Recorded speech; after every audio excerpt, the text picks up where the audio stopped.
Rain's coming down today, more flooding and stuff potentially. I guess we'll see. And what did I read today? I guess this was kind of interesting. With the release of the Mavic 3, there was an announcement here from DJI that they're giving people a free warranty extension, and the reaction was kind of interesting when you think about it. This one here says, enjoy free service extensions for DJI Mavic 3. DJI provides a longer service protection for your Mavic 3. To show our appreciation for early customers of DJI Mavic 3, we're offering extra service for those who purchase Mavic 3, DJI Mavic 3 Fly More Combo, or DJI Mavic 3 Cine Premium Combo before January 1st, 2022 as a gift for your support. This additional service applies to DJI Care refresh service if purchased and to the original warranty. Usually when you buy brand new electronic products, you kind of buy it knowing that you're the guinea pig in the beginning because there could be so much bugs and mishaps. That's true for virtually any of them, so it's kind of interesting that they offer extra warranty in that sense. Is that the reason? Because if that is a factor, then I guess you could say it's a form of goodwill to say, hey, we'll give you more peace of mind for being an early adopter. It says longer warranty period. For customers who purchase DJI Mavic 3 before January 1st, 2022, additional warranty coverage will be provided from the day you receive the product until February 7th, 2022. The official warranty period will be calculated beginning on February 8th, 2022, giving customers a longer coverage period for additional peace of mind. So they gave specific examples here. So November 9, 2021, let's just say you received the DJI Mavic 3. It says from November 9th to February 7th, 2022, additional warranty coverage provided. So essentially, normally when you buy the product, the warranty period would start activating right on that day. For example, if you purchased it on November 9th and there's a 1-year warranty, then technically next year, November 9th, it would expire. But like in this case, they say here, if you bought it during that time, your warranty period wouldn't start until actually February 8th, 2022, going all the way to February 7th, 2023. So it's almost like an extra 3 months or so, I would say, like estimate anyways.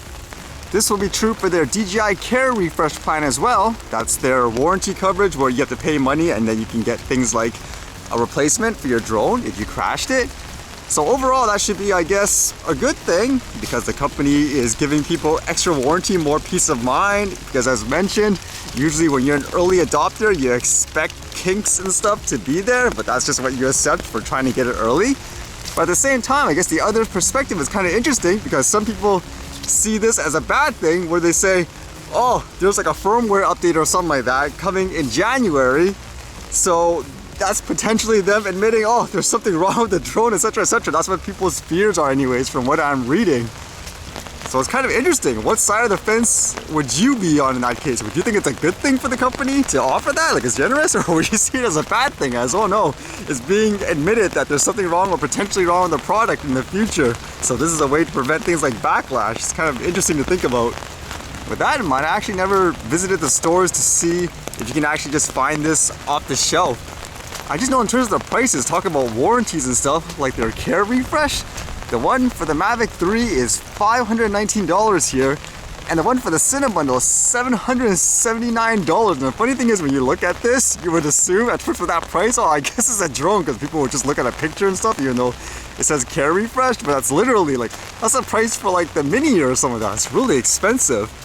And I know one thing for these warranties, which I'm wondering about too, a lot of people aren't aware still for some odd reason with the Care refresh is not like a traditional warranty, like what people would think, where you go to the store, you buy a TV, you buy the extended warranty, basically it should be you're covered, like that's your protection. Whereas in this case, with this Care refresh, you pay for the warranty initially, like here, if something happens, like you crash it, then you will still have to pay a flat fee of sorts to get essentially a unit that should work as new, as they say. So you're not out of the pocket yet in terms of money and stuff anyways, and people aren't clear about that still from my observations.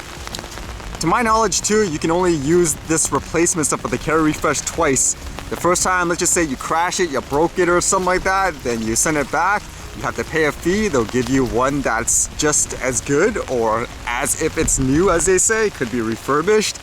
And then the second time, you can do the same thing, but the fee will be a little higher, and then that's it. Apparently the plan will be over. So in that sense, an extension wouldn't be valid or worthwhile in any ways if for some reason you're someone who crashes their drones like all the time or something like that within a 2-year period. So really expensive overall. Although with that thought of money, there's been all that news recently of billionaires and stuff going to space. Will an average individual be able to do it? Virgin Galactic had a sweepstakes recently where if you won, then you could go to space for free, and I guess they announced the winner recently. It says here, Omaze and Virgin Galactic announced winner of a once-in-a-lifetime trip to space. Virgin Galactic and Sir Richard Branson's Omaze sweepstakes raised an anticipated $1.7 million in grants to support Space for Humanity's mission to democratize space travel. And apparently the winner is a person named Keisha, and they surprised her at her home. It says the sweepstakes kicked off in July following Virgin Galactic's historic Unity 22 mission and drew donations from 164,338 people around the world in 8 weeks to raise a projected $1.7 million in grants. So that's great in my opinion. Something that seems so out of reach financially for someone to get an opportunity like this. And she says here, quote, "I've always had a lifelong love of flying and a fascination with space, and this is truly a dream come true for me. It means the world to me. I hope to share this experience with my daughter, so together we can inspire the next generation to follow their dreams." I guess anything is possible, huh? Even if it's super duper expensive, there's ways, I guess, to get around that obstacle, I guess you could say.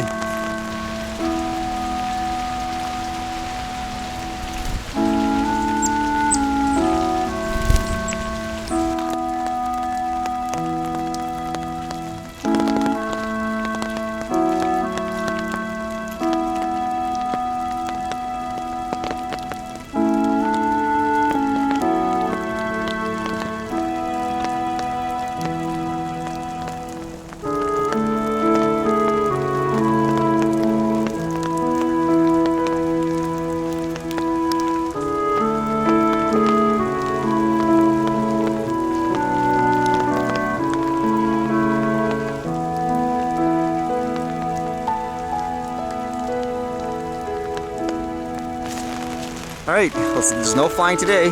I guess it's time for the archive.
Alright, see you guys later.